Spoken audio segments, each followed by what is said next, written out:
says, verse 3, for rulers are not a terror, for rulers are not a terror to good works, but to the evil. Wilt thou not be afraid of the power?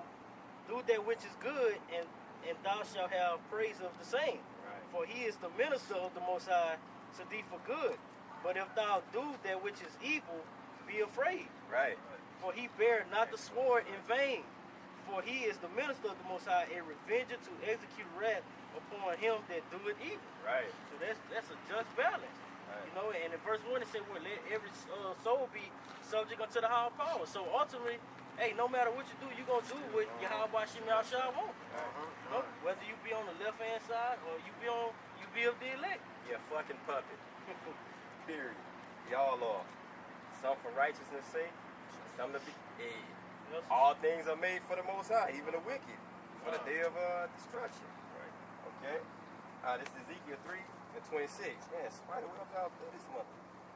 It says, and I will make thy tongue cleave to the roof of thy mouth, that thou shalt be dumb, and shall not be to them a reprover, for they are a rebellious house. So it's going to become a time to where you're not going to see us out here. You're not going to see the elders and apostles and all the brothers around the four winds pushing this truth. No more speaking on it. You should have got it when the getting was good. Seek ye now while I may be found. And people will take that and think that it's in the form of them just praying to him, come as you are, that type shit. No, I got men set up on the highways and hedges, and they're going to bring it out what I want them to tell you. People don't understand that, bro. They think all this, and that's what that woman came up here and said. What church do y'all attend? This is the church.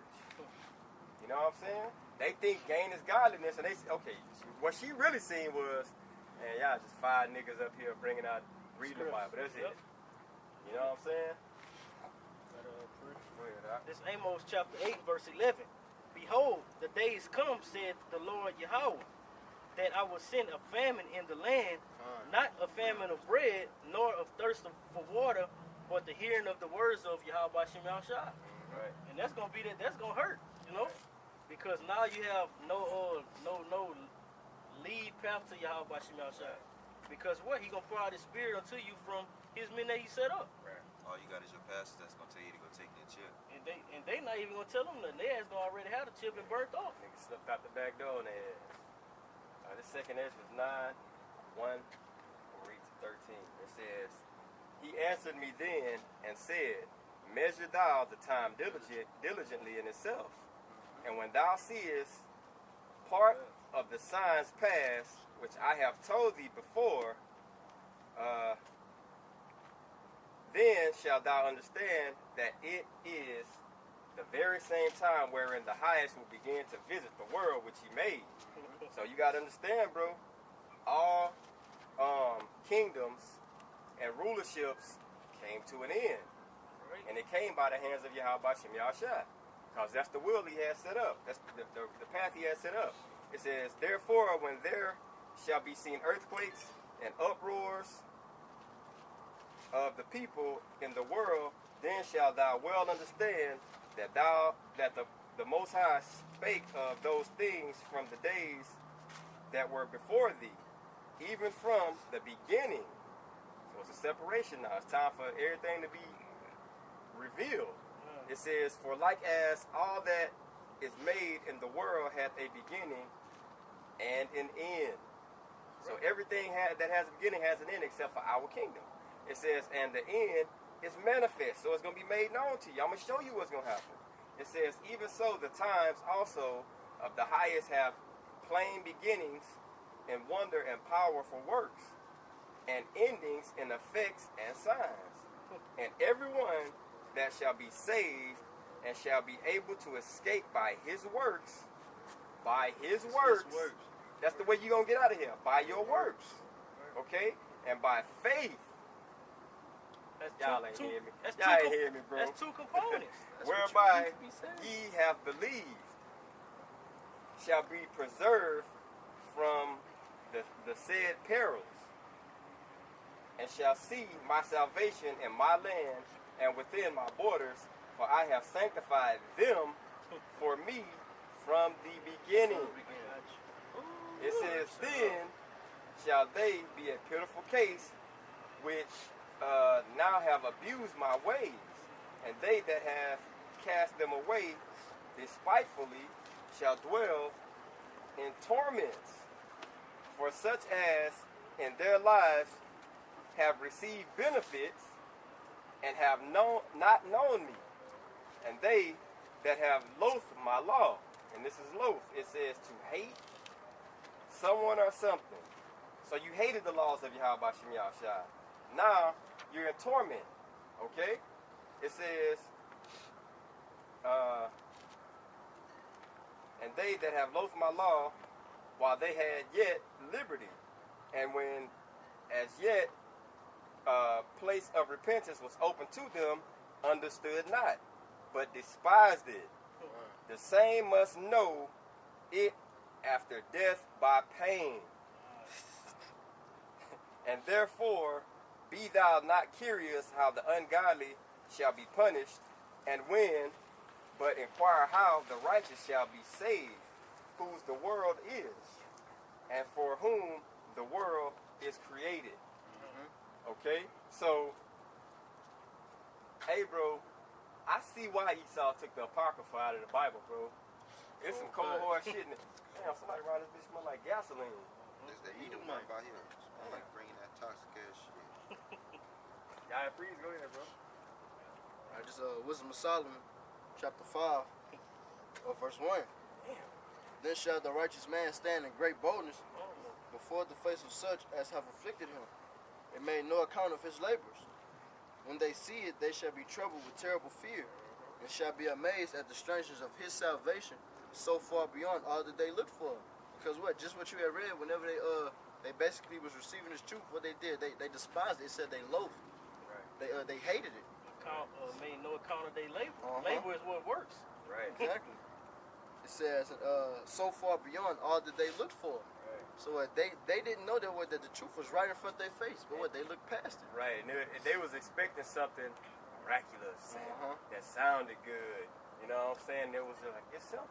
You got these laws, we these people.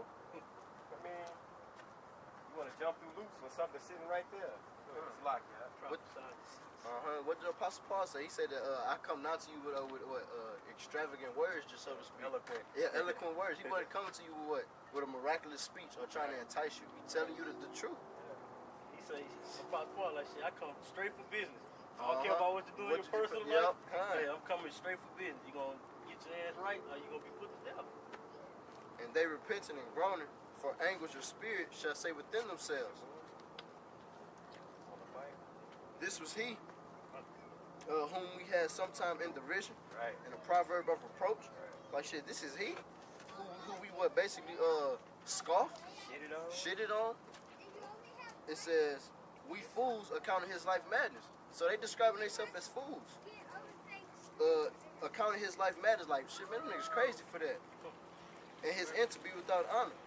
How is he numbered among the children of the Most High, and his lot is among the saints? Like, how is he the one that we shitted on, basically the one that's going to be chosen, the one that's going to be saved out of all of us? It says, therefore we have erred from the way of truth, and the light of righteousness has not shined upon unto us. So they basically put it away whenever they got it. They heard it and they put it to the side, like, man, we don't want to hear that. You know, that sign. That Uh-huh. sign that we'll read about. Shine not upon us. Yeah, kind of. That was it. And the son of righteousness rose not upon us. It is Hosea 5 and 15. I will go and return to my place till they acknowledge their offense and seek my face in their afflictions. They will seek me early. So it's all this not believing, and I don't believe this, I don't believe that. But when you start seeing the things that the prophets bring out, you're going to understand, bro, they was speaking that real shit, man. Okay? Have a scripture that say something about get your guys to save you. Yeah. It's Judges 10, 14. It's Proverbs 8:17. I love them that love me, and those that seek me early shall find me. So the seeking early process has been began. Because we seeking them right now. We're seeking them, and we're prophesying, and we're bringing down strongholds, and what we're actually doing is hastening the day. Like, come on, we ready for you. We ready for you. We ready for your return. We basically, through the Spirit, trying to get everything lined up for you to just, hey, that time come, you know? Isaiah 65 and 13. Therefore, thus saith the Lord power, behold, my servant shall eat, but ye shall be hungry. Behold, my servant shall drink, but ye shall be thirsty. Behold, my servant shall rejoice, and ye shall be ashamed. So when all these plagues, pestilence and famine come upon this place, bro, we might have moments of, oh shit, but bro, we gonna be happy as hell because we know, bro. Because what's going to happen is inevitable. It was already written. If you're gonna be put to death, you gotta understand that's that cup you gotta swallow, bro. You have to take it. But you gotta know that it's the end. You know what I'm saying? It's the end of everything. So you go inside of yourself, bro, going through this shit, you're gonna really understand, like, man, all those times we went out and we sweated and we was cold. Man, we worked. This is labor. You know what I'm saying? This is labor. Bask in your labor. Understand that in your labor, hey, it's a paycheck at the end if you just keep doing the job right, how you was taught how to do it. Okay? Came that far. Right. Came that far. Lamentations 4 and 9. They that be slain by the sword are better than they that be slain with hunger. So everything you're being told, bro, it even goes to the point to where you're basically being preserved for a special death. There's some motherfuckers that's not gonna eat and they gonna die from not eating, bro. It says, for these pine away, stricken through for want of the fruits of the field. Hurt. Broke the fuck up. I got something? Go ahead. This 2 Corinthians 4:17. For our light affliction, which is but for a moment, working for us a far more exceeding and eternal weight of glory. So like you were just bringing out, man, the times we come out here sweat, we be hungry, you know what I'm saying? We be tired, getting off jobs. Hey, we coming out here to proclaim these things and do the will of Yahweh Shem Yahshua. You know? Man, we trying to get salvation, bro. Right. We need to get the fuck up out of here. We don't come out here just to do it. You know what I'm saying? Because it's a scripture, I can't find it. Better say that what our work is not done in vain. Our labor is not in vain. The Lord, Yahweh Shem Yahshua is not Not slack. righteous. I mean unrighteous to forget our works, Kind. labor of love. Hey, Say he is not slack concerning his promise. that's why the scriptures say the harvest is plenteous, but the laborers is few. There's a lot of work to be done. And Malachi 4:1, for behold, the day cometh that shall burn as an oven, and all the proud, yea, and all that do wickedly shall be stubble. And the day that cometh shall burn them up, saith the Lord of hosts, that it shall leave them neither root nor branch. Their body's gonna be ashes. That's some hot ass fire, bro. Because normally, when you cremate somebody, that shit gotta be at a real high temperature. You know what I'm saying? To where it's just ashes. Now imagine that ain't got shit on the ICBM missile. So when that shit hit, you gonna basically just be dirt. You ain't gonna even be ashes. Yeah, from the powder. Yeah, it's gonna. Go ahead. This is Zechariah 14 and 12. And this shall be the plague wherewith the Lord will smite all the people that have fought against Jerusalem. Their flesh shall consume away while they stand upon their feet, and their eyes shall consume away in their holes, and their tongue shall consume away in their mouth. Gosh. That's ICBM missile right there. That's the impression. It's Isaiah 30 and 1. Woe to the rebellious children, saith the Lord, that take counsel, but not of me. And that covereth with a covering, but not of my spirit. And you read that earlier. That they add sin to sin. Okay? So you doing it on the wits of yourself. To please your flesh. You know what I'm saying? You don't want to do it the right way. Okay? It's this 2 Peter 3 and 11. Seeing then that all these things shall be dissolved, what manner of persons are ye to be in? all holy conversation and godliness, looking for and hastening unto the coming day of the Most High, wherewith the heavens being on fire shall be dissolved, and the elements shall melt with fervent heat. It says, nevertheless, we, according to his promise, look for new heavens and a new earth, wherein dwelleth righteousness. You know, and that's what we're looking for. We're looking for our kingdom to be set up. You know, and we that's why we continually stay on the watch, because we know this place gonna be destroyed. Right. We know everything around us is only temporary. You know, and we got eternal glory coming. Right. Everything is temporal. Once you get that in your mind frame and understand that all you see is an illusion in front of you, you'll be better off. I got anything on Greg? Alright, with that, we hope this is edifying to the elect. We want to give all praise, honor, and glory To Yahweh, Ba'Shem, Yahushua, Ba'Shem, Rakakadash. Double honors to the Apostle Nelson Great Millstone. Peace and salutation to Joachim, pushing this truth out the four winds, in truth, in diligence. Shalom. Shalom.